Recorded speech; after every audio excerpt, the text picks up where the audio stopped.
To set volume up and down keys as color inversion in Samsung Galaxy S21, S21 Plus or S21 Ultra, open settings, swipe the notification panel, and then tap settings icon.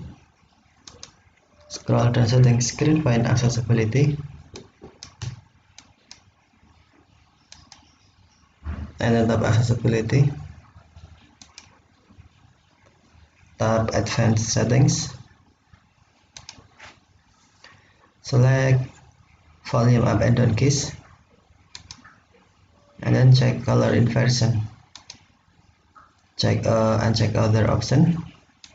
Now when you press volume up and down keys for 3 seconds, color inversion will be turned on.